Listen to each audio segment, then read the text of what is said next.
From the Virginia Audio Collective at WTJU 91.1 FM and Brown College at the University of Virginia, this is Symposia.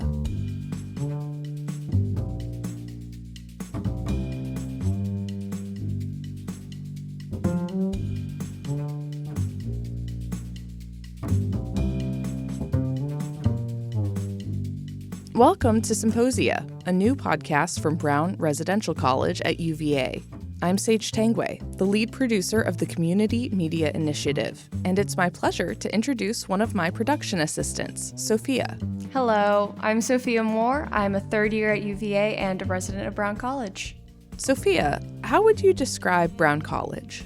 Well, that's an interesting question because I don't think there's really one word or even one sentence that can perfectly encapsulate Brown College. I would say it's an eclectic mix of everyone and anybody. It's a place for creativity and scholarship, but also socialization and self-discovery. And it's a beautiful place to experience college and make amazing connections with people and really feel like you're getting involved with the community. The word symposia or symposium is most often used to describe a focused conference or a meeting that pertains to a specified topic. Beyond that, however, the ancient Greek use of the word often referred to a post-banquet party that hosted convivial discussion and the sharing of food, drink, and music between guests. At Brown College, we host a number of lecturers and focused discussions from inside and outside UVA. But we also pride ourselves on our sense of community development and activity. We even have a specified dining room in Newcomb Hall to foster exactly the type of communion and engagement that the original use of the term symposia sparks in the imagination.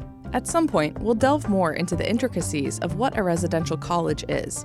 But overall, the hope for this podcast is that it will serve as an archive and presentation of the programming at Brown Residential College. This first episode features a lecture given by guest Desh Girod, an associate professor in the Department of Government at Georgetown University. First, we will hear a brief introduction from hosting UVA professor and Brown College faculty fellow, Tessa Farmer of the Anthropology Department and Global Studies program, followed by Desh Girod's presentation entitled Jim Crow Foreign Policy, White Supremacy versus Republicanism. I'm here to introduce our speaker today. This is Dr. Desh Girod, who's an associate professor in the Department of Government at Georgetown University, where he's also affiliated with the African Studies program and the Center for Latin American Studies, and where he also served as the director of the MA in Conflict Resolution program from 2018 to 2021.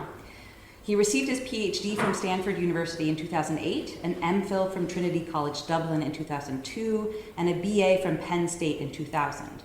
He's the recipient of both the Truman and the Mitchell Fellowships, and his research has been supported by the Political Instability Task Force, the Intelligence Advanced Research Projects Activity, Georgetown University's College of Arts and Sciences and Office of the Provost, and Stanford University's Center on Democracy Development and the Rule of Law.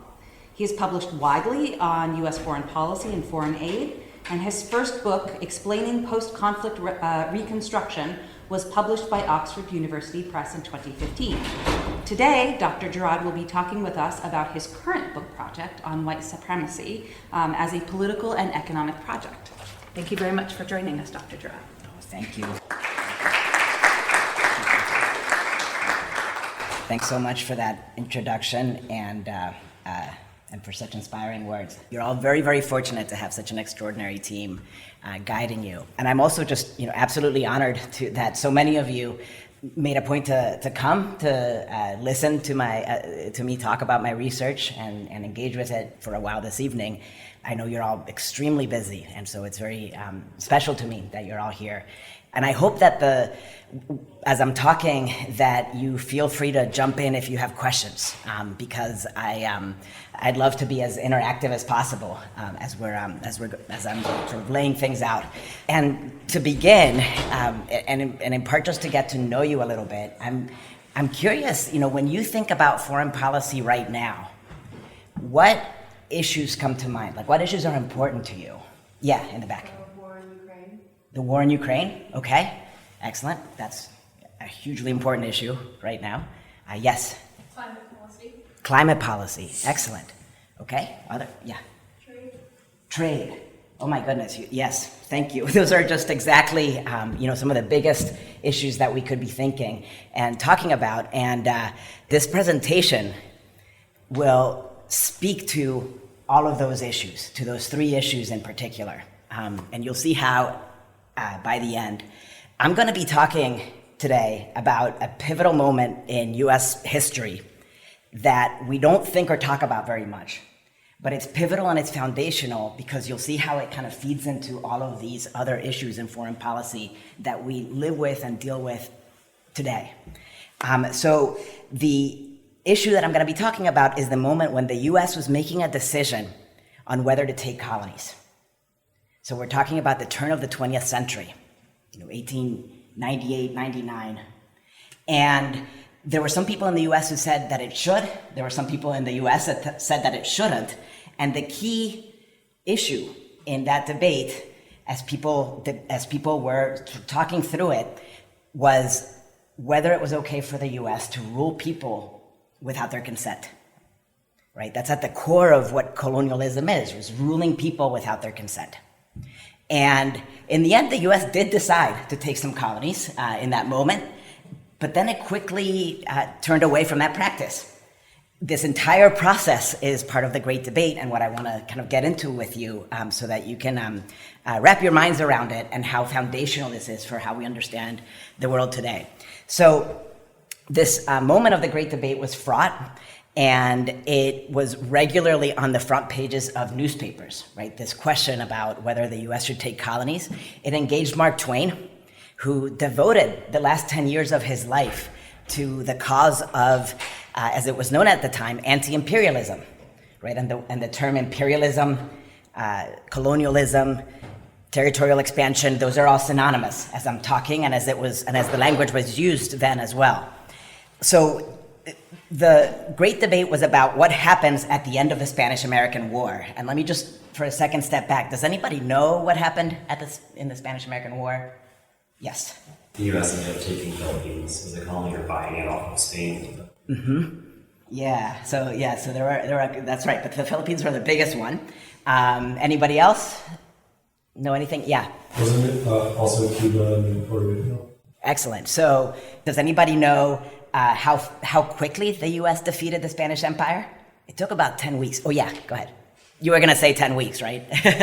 So the U.S. very quickly and decisively defeated the Spanish Empire and took the Philippines, took Puerto Rico, took Guam, and also Cuba was a really important Spanish colony in the Caribbean. But the U.S., in order to go into the war, had to say that it wouldn't take Cuba. To Congress, it had to say that, and that becomes part of our story later. But so as a result, although it took Cuba, it had to leave Cuba to be its own independent country. But the others it acquired. And so the Americans, initially saw this decision as not an obvious decision because of their history. The key thing to keep in mind about this moment is that it essentially became a very, very sort of fast-moving debate because of what happened on the ground. So bottom line, over the course of about a month and a half, the senators debated what they wanted to do. And in the end, the treaty passed by the 2/3 vote. So there was a treaty that ended the Spanish-American War where the president, William McKinley, agreed with Spain that he would take those territories and gave them some money for the Philippines in particular.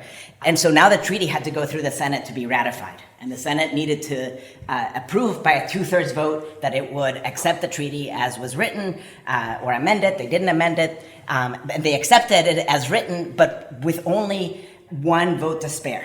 So it barely passed in spite of the kind of euphoric moment after the victory of the war, right? So again, this gives you a sense of how fraught it all was. And things were fast moving on the ground. In the context of this debate, the treaty only passed because the expansionist side doled out lots of patronage, to buy the votes of the other side, right? Granting them big positions in government in the future, or being able to grant big positions to other people. So there was some kind of dirty politics involved to make it pass, Okay, so is everyone with me so far on that process?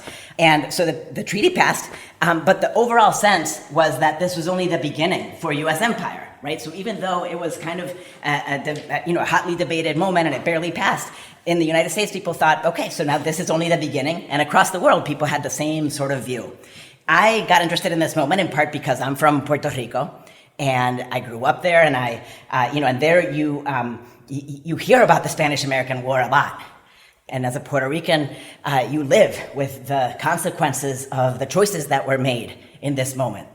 But also, as an American citizen, I think this moment is fascinating because it framed the debate that we've gone on to have about intervention, foreign intervention by the United States anywhere in the world since, going all the way up through Afghanistan, Iraq, even Ukraine.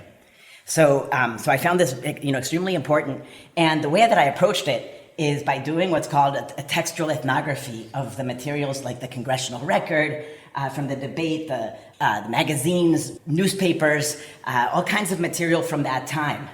And so the textual ethnography is a process to try to reconstruct those words in the way they would have been understood back then. And so that requires also reading a lot of the secondary literature to have a really strong handle on the context. I read all the literature I could possibly get my hands on, and most of it comes from history and diplomatic history, because in political science and international relations and the study of American foreign policy, we generally begin with World War I, which is part of why we don't even see this first great debate, part of why it gets so overlooked.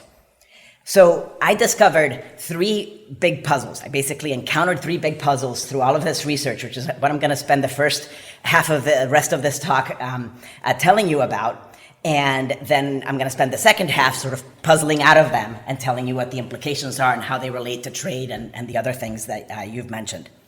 The first puzzle is, why not amass more colonies after the Great Debate, right? As I mentioned, there was a lot of enthusiasm. From the perspective of international relations, it's odd, right? Because in international relations, has anyone taken an international relations course yet? Yes. Kind of. It was a summer program that I did this summer where we got together with fellows from Europe and the US, and we learned about international. Oh, fascinating. And fascinating to do that with sort of an international group of students. So from the perspective of international relations theory, rising powers expand, right? When you look at countries without proper nouns, rising powers expand. They expand to buffer their borders. They expand to extract resources, to project strength. And the United States in this moment was booming economically. It was the sort of textbook definition of a rising power, right? So you would expect it to expand, looking at it from the perspective of IR theory, and expand in a big way. So that's one of the reasons it's puzzling that the U.S. only grabbed those specific islands. Also, there were sort of a number of contingent factors that were steeply pushing the U.S. in the direction of expansion. One is that it was popular among great powers, right? It's not unpopular in a way that it might be today. You had, Great Britain, Germany, the Japanese, right? I mean, it was what it meant to be a great power, was to take colonies. And on top of that, it was really popular domestically. As you see here from this poster from the Greater America Exposition, later in that year after the Senate ratified the treaty, they're very proud and excited of their colonies. They have their first colonial exhibit, and you have the United States holding on to the world and a sash that says, "The white man's burden," right? So there's, a lot of ideology.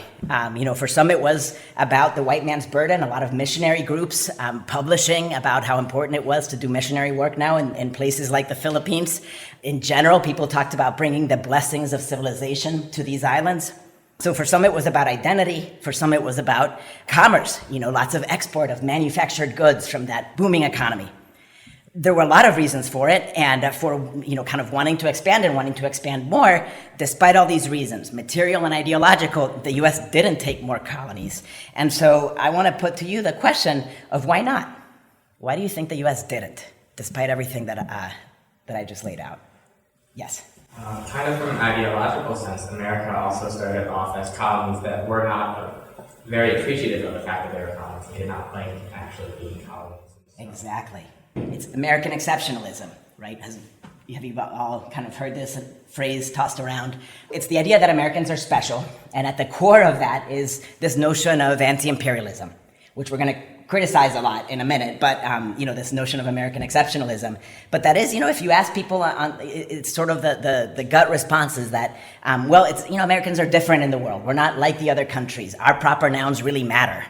So at the core, it's this notion of anti-imperialism. So that's why it only did it a little bit in that moment, right? That raises this puzzle then of then why take any at all, right, in the first place? And that's what we're going to move to next. As you said, the anti-imperial tradition dated back to the Revolutionary War when the U.S. broke away from the British Empire, right? There's all this language of the importance of not having a monarch ruling you, of not being a colony of another power, of being able to rule yourself. The notion of consent of the governed became very big then, and sort of we've hanged on to that notion ever since, cultivating it and reinforcing it over time. And as you see in this cartoon, from the moment where the great debate was happening, right, crying, with some themes of the Revolutionary War, crying over the break of that tradition. As it says, in the Declaration of Independence, right, this notion that was that's sort of at the essence of anti-imperialism, that governments derive their just powers from the consent of the governed. The notion is that government is illegitimate if it lacks that consent, right? So without that consent, you're not a legitimate government. And that notion is what, at the time, and still in many respects, we call republicanism with a small r, right? That's when you're respecting the rights of citizens to self-rule. And the tradition tells us that part of what makes the U.S. exceptional is that Americans respect this right at home and abroad, right? And so remember Woodrow Wilson in World War I telling the world that the U.S. stood for making the world safe for democracy, right? So he was justifying his policy by reference to this tradition of anti-imperialism and promising the world that once Americans hopefully won, from his perspective, they wouldn't take colonies. Right, so it became an important message also to send to the world. This Republican narrative tells us that all the major acquisitions that the U.S. got engaged in since the very beginning had to be put on a path to statehood, right? So when Thomas Jefferson made the decision to take the Louisiana, to do the Louisiana Purchase, it wasn't even a serious idea to think of turning that territory into a colony of the U.S., right? So the key was, we're not going to rule the people in that space without their consent, right? We need to put them on a path to statehood.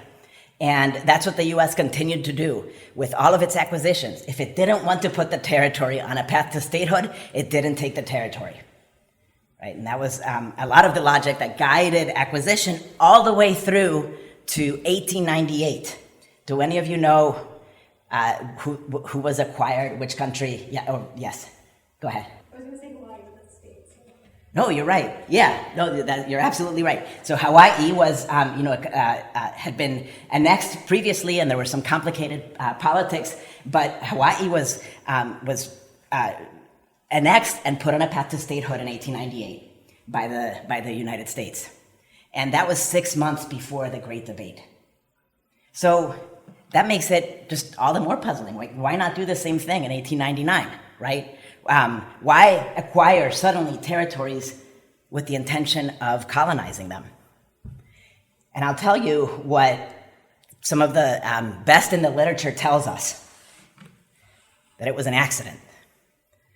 Why do they say that? Because it's a way to kind of be consistent with this notion of anti-imperialism, right? At the core, we're anti-imperial. So this was an accident, just taking these as colonies. Like you're on a diet and you slipped, right? So it's like this, there's this great enthusiasm around all of the big quick victory over the big Spanish Empire, right? It was an accident, you slipped. And I think that explanation is really odd for a number of reasons. First, if you look at the congressional record, you see how just incredibly aware the senators were, and the leaders, I mean, from all of the leaders across American society debating this, they were so aware that they were making a monumental decision that would affect generations. One even called it the most important decision the US had ever faced, right? So it's hard to imagine that they just sort of stumbled into making this decision. Secondly, the US, and I know I don't have to tell you, has a long history of ruling people without their consent, right? Native Americans, women didn't have a right to vote. This is the moment of the Jim Crow South, where Black Americans were actively disfranchised, but also this is the country of slavery. So we were comfortable doing this domestically for a really long time, so why would we be uncomfortable doing it abroad, right? How important is republicanism really? Like, how good an explanation is this really for what was going on at the time? And that actually brings us to the third puzzle, which is where that question got even a little bit more confusing, because the very group of people who was most explicitly arguing for the right of self-rule of the people of the Philippines, Puerto Rico, and Guam were the Southerners, the white Southerners, the senators in the US Senate. When they voted on the treaty, you see the red is where both senators voted against.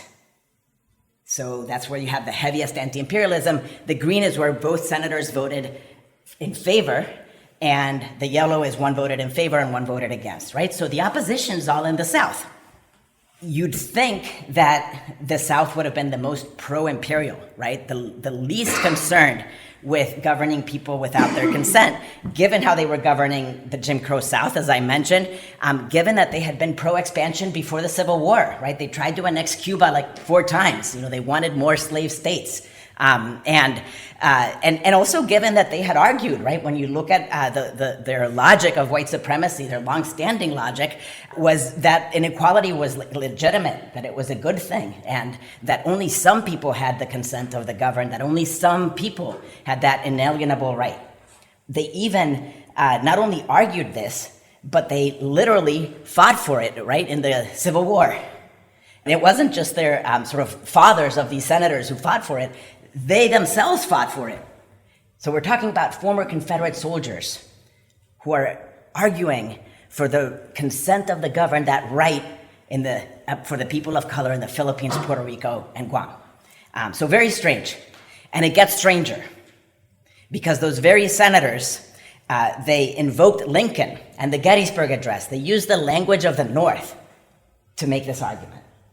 So, for example, Senator John Daniel of Virginia said, there was no sentence which was uttered about our Civil War which probed down deeper into the nature of things than the sentence which Abraham Lincoln uttered when he said that this republic could not remain half free and half slave. This republic cannot be created half free and half dependent. Similarly, Donaldson Caffrey of Louisiana, when this fair country was drenched in the blood of brethren, engaged in bitter strife, Abraham Lincoln proclaimed that this was a government of the people, by the people, and for the people. Right? So is this odd? This is sort of confusing. Some of these Southerners had even enslaved people before the Civil War. So this is, again, so very, very strange. And it was laughable, right, to a black-run newspaper at the time, the Washington Bee, right, in an editorial they entitled "The Consent of the Governed."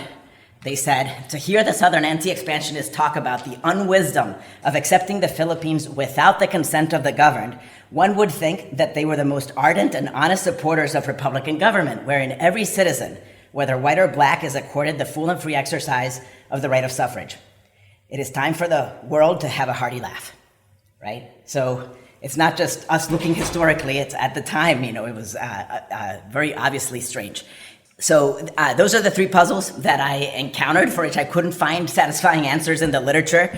But then I discovered a logic hiding in the politics of the period that serves as a good, solid answer that kind of made sense of all of these 3 puzzles. And making sense of why that of the sort of the third puzzle first helps us understand the other 2. So to understand the thinking of the senators and the leaders, the white elites in the South in that moment, it's really important to understand the political economy of the South at that time. What you need to remember, if you remember one thing about the political economy of the South, is cotton. Cotton was king before the Civil War, and Cotton became king again after the Civil War. And the way that it became king again was through an institution called sharecropping. And it was an institution that Henry Louis Gates Jr. has called, the second slavery. And the way that it worked was that, the white landlord would offer a plot of land to the black tenant, and the black tenant and his family would live there and would grow crops, which then some portion of that crop yield would go to the landlord. But the tenant would also have to buy the farm machinery, the farm implements, seed, fertilizer, would have to buy food to feed his family, and would have to do that from the landlord or from a local merchant. And in the end of the season, when the landlord totaled up all the costs versus the crop yield, invariably the tenants found themselves in debt. Could have been because of a bad harvest or high interest rates, but also because the landlords they often lied. Right, and so what this added up to is that then the black tenants were stuck there working for the landlord, working off these debts. And again, the crop that we're talking about is cotton. Through this system of this second slavery, cotton production exponentially exceeded its pre-Civil War production. So it generated extraordinary profits, and the white elites were very focused on maintaining the system, this second slavery. It was very, very important, right, to maintain their profits. And they were concerned about two threats. One was the potential rise of black political power, which would end the sharecropping, right? And the second would be an intervention from the North. And that would increase, presumably, black political power. And why would white Southerners fear that black Southerners would win elections if the Army protected their right to participate? The reason was in their recent history, because that's what happened during Reconstruction when the Army administered elections in the South, right? So you had the Civil War, and especially for the students, for anyone who might not be from the United States and didn't get the details of the history, I won't go into it, but there was a Civil War, and when it ended, the North, which won the Civil War, came to the South, and with the Army tried to work on the same kinds of reconstruction activities that we have seen recently in the state-building efforts of Afghanistan and Iraq. They're actually remarkably similar, and part of the effort involved, helping integrate into society the 4 million freed people who had been enslaved. In that process, the Army was protecting the notion of free and fair elections, was administering elections. And in a very recent study from political science, we saw documented that we're geolocating the troops where they were stationed. In those districts, you saw more victories for black Southerners in the political process. All in all, during Reconstruction, 3,491 black Southerners won elected or appointed positions. And 15 were elected to the U.S. House of Representatives from 7 of the 11 Confederate states. 2 were elected U.S. senators, from Mississippi. Black Southerners were a huge proportion of most of the districts of the states, if not the majority. So, of course, if there are free and fair elections, it's just remarkable because black Southerners had been enslaved for 250 years. And as soon as emancipation comes, they organize, they campaign, and they win political office. They are participating and reconstructing the South. Among the many casualties of when this ended was the history itself. Right? This isn't the history that many of us, even to this day, hear when we hear about the Civil War and Reconstruction. So, what happened to kind of end this process, end this incredibly politically rich and dynamic process, was that white Southerners they couldn't live with it, right? They couldn't stand the idea that the people they had formerly enslaved were governing them, and it's an outrageous logic. But they viewed themselves as being under colonial rule of the North. They viewed the Army as being an occupying force. And what they did was launch what they viewed, again, outrageously, as an anti-colonial insurgency, which was the Ku Klux Klan. And the Ku Klux Klan engaged in some of the most awful terrorism that you could imagine over the course of the years of Reconstruction. They assassinated black office holders. There was a lot of rape involved in their political violence. They massacred black Southerners. They intimidated people, to say the very least. At moments you even had black Southerners and their allies sleeping in the woods to flee the violence, the potential violence that they thought might be coming to their homes. So it was a horrific time. And from the North perspective, this was a little bit like what it was for us in Afghanistan very recently, right? It's like you have this insurgency that's persistent, that's longstanding, that sometimes you can counter, but by and large, it kind of keeps, hitting you, and in the end, you're just kind of tired out of it, and you withdraw. And that's what the North did. And just like when we left Afghanistan, when was the last time you saw Afghanistan in the front pages? Right? The North also looked away, didn't have, much in the way of interest about what was going on in the South. The South got home rule, got the North kind of to look away, and quickly got to cementing what's known as the Jim Crow order. And to put it, to summarize it succinctly in the beautiful words of Du Bois, the enslaved went free, stood a brief moment in the sun, then moved back again towards slavery. Democracy died, saving the hearts of black folk, right? So this is the end of that, in some sense, how Reconstruction ended, though whether it even ended, right, is sort of an important question in itself. So the Jim Crow order, and we're getting to the foreign policy part, so you see how all of this very powerfully connects. This is, Tess mentioned this was about white supremacy, and that's the focus of this book. White supremacy, the Jim Crow order is a form of white supremacy. It's a political, economic, and social system that exploited, disempowered, and marginalized black Southerners for the benefit of the white elites, to protect that second slavery. The fact that white Southerners prevented the reemergence of black political power with the Jim Crow system is well known. Right? If you hit it, it might not be what you hear in maybe high school history classes, but if you look just a little bit in the kind of scholarly work that's been done, you really, this is just really well known. What's not well known is the way in which white Southerners kept the army out of the South. And they did this by launching what the New York Times called, as of the late 1870s, a crusade against the army. And they did this in Congress. Every time a bill came up to expand the size of the army or to give it domestic authority, the Southerners would fight this. They fought it in the House, they fought it in the Senate, and they won.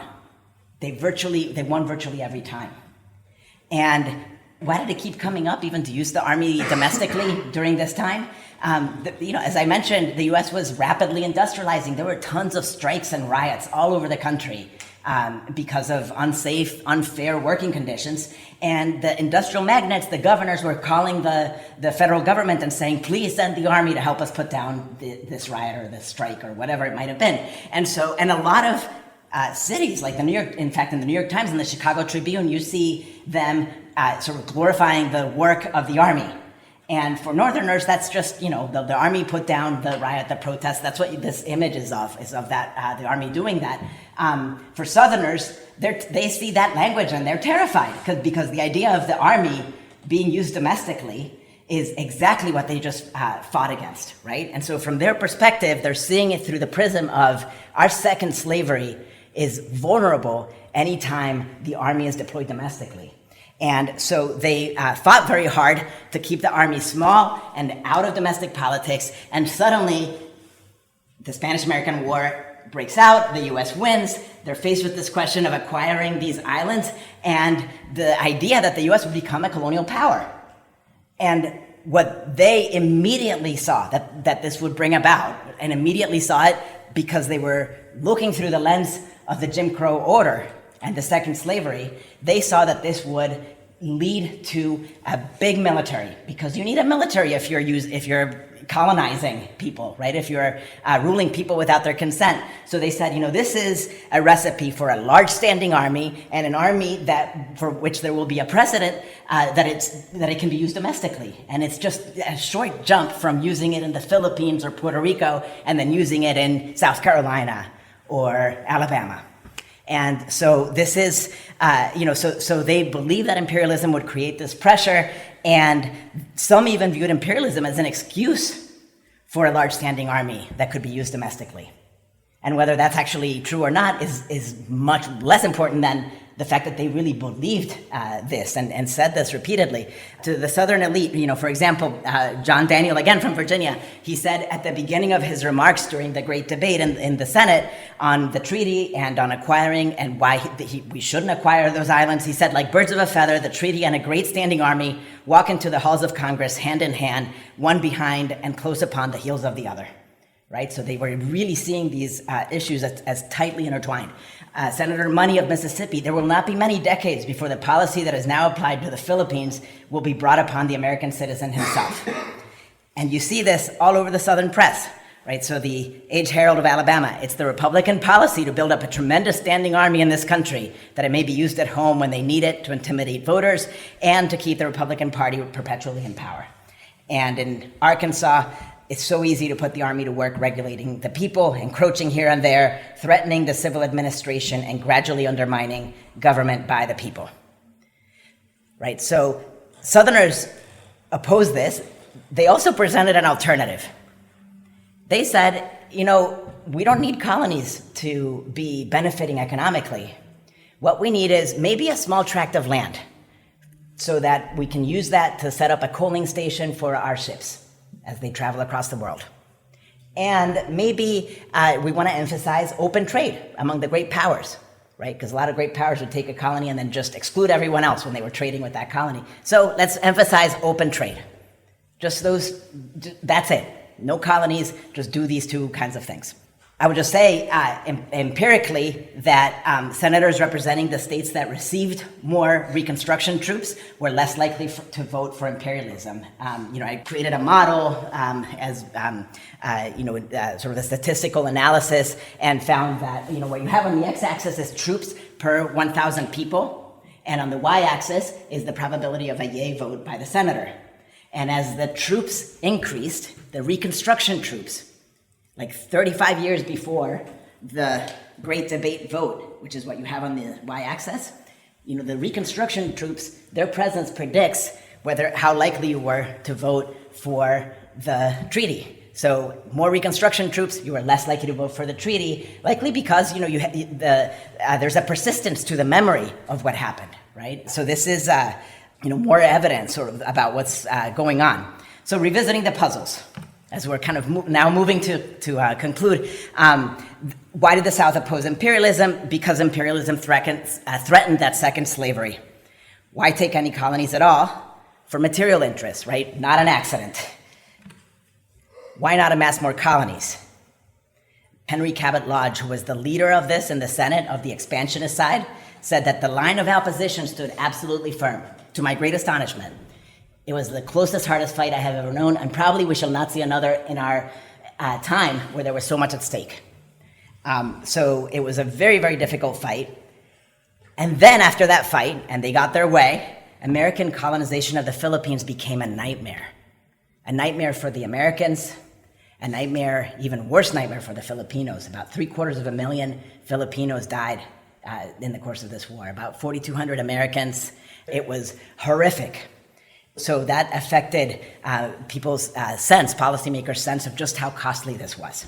And then you get the outbreak of the Boxer Rebellion in China, which is when the Chinese group of Chinese people were rebelling against imperial powers, encroaching upon their territory, dividing it up the way you see it up here. And the U.S. played a role in putting it down. And the same President McKinley, who had been in charge in Puerto Rico when ending the Spanish-American War and acquiring these territories, he said he was interested in maybe a slice of territory in China, but he didn't pursue it.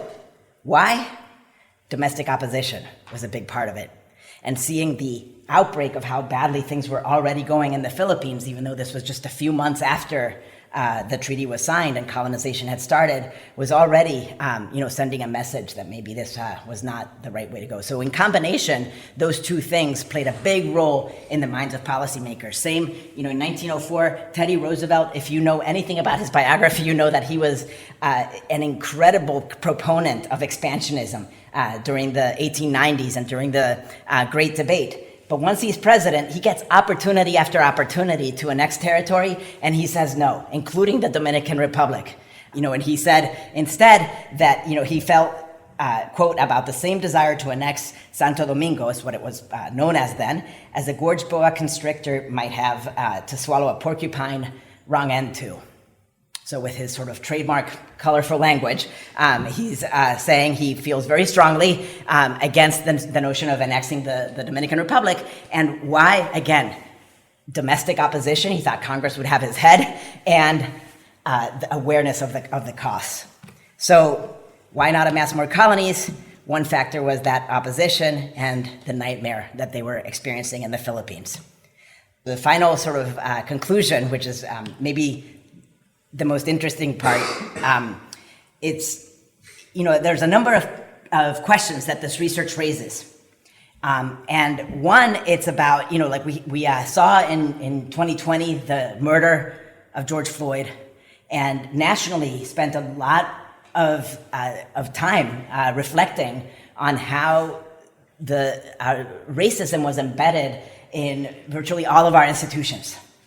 What this research is aiming to do is add to that process a reflection on how these race dynamics, how racism influences our foreign policy and is influenced by our foreign policy. So that's what this project is showing us, right? That in an attempt to protect the second slavery, that had big implications for the foreign policy then and the foreign policy to this day, because the imperialism by other means that was initiated after the Great Debate is the same type of imperialism that we have to this day. And the same type of the foreign policy that we use to this day. So it raises the question then of why is history repeating itself, right? You have this image of Afghanistan that some of you may remember from last August. The iconic picture of the U.S. withdrawal from Vietnam doesn't quite show you the nightmare in the Philippines. I'm not comfortable showing those horrible photos of all of the death and destruction. But it does show us, there's this now trite saying, right? Like, learn your history or you're doomed to repeat it. And we saw the same dynamics in Afghanistan and Iraq that we had already seen in Vietnam and the Philippines. And so part of what I'm hoping this research does is, show that if we have a better understanding of the systems that are actually driving the choices we make, we can make better choices. Right, so not just learn the history, the place names, go to the monuments, the parks, and learn what happened, but really dig into maybe the parts that are not at first visible, maybe some of these hidden politics, to find out what systems were driving the choices, and then we might make better decisions that might avoid all of these disasters. Third, I've wondered if we've been asking the wrong question. So the Great Debate, as I mentioned, framed how we talk about intervention, going back to the notion about Ukraine and where or how to intervene, right? Should we intervene or let them go their own path? The quiet part these days is, should we intervene and help them become more like us, right? That's kind of what people have in mind when intervening, certainly like in Afghanistan and in Iraq, when you talk to people involved in the aid projects, right? And bringing democracy and capitalism and good governance and all that stuff, so that should we help them in that sense, or should we let them go their own path? And of course, when we help them, we get like the pictures that you saw on the earlier slide. And when we don't, you get like Rwanda in 1994 or Syria very recently, right? So no matter how we answer that question that was framed by the Great Debate, we get horrible results, right? So we're devastated and ashamed by this, right? And for me, really kind of profound, because I spent the first half of my career, as Tess mentioned, working on foreign aid and figuring out ways to make aid better. And then suddenly I kind of stepped back and thought, this is like moving the deck chairs on the Titanic. Embedded in everything we do with foreign aid is a deeper underlying system. And if we don't focus on that system, we're just going to continue replicating the problem. This whole thing about history repeating itself. So the question that I think we could be asking, and I'd be curious, maybe you have your own better questions as well, is, what systems, international financial, global security, what systems are we participating in that puts those countries of the global south in a position that we wouldn't accept for ourselves? Right? Because when we think about climate, somebody mentioned climate in the beginning, the global south stands to lose the most very quickly, though everybody stands to lose enormously, right? And I suspect that a generation from now will look at these dynamics and will just be astonished, and that we talked about these countries in the global south as so-called weak states with, bad governance and all of these things, not kind of realizing, how much we're shaped by this discussion that happened at the turn of the 20th century, even though we're not being as explicit. So I think it's really important to think about that, and this also then connects to the notion of trade and the trade barriers we put up. Finally, what does the research imply for America as a city on a hill? So the story that I've told you can challenge America's story about itself, and it questions our narrative about exceptionalism and about the kind of great power that we have been. And my hope is that the presentation has complicated your view, from the view you had coming in, if it wasn't already complicated, and also that it can help us understand what Du Bois was trying to tell us. I mentioned Woodrow Wilson, World War I, making the world safe for democracy. He responded to that. Du Bois responded to that. And he responded with this. He said, "It's curious to see America, the United States, looking on herself as a moral protagonist. No nation is less fitted for that role. For 2 or more centuries, America has marched proudly in the van of human hatred. Instead of standing as a great example of the success of democracy, America has taken her place as an awful example of its pitfalls and failures so far as people of color are concerned." Those poignant words, they're hard to read, and I think they're really important to sit with so that we can make better decisions moving forward. Thank you.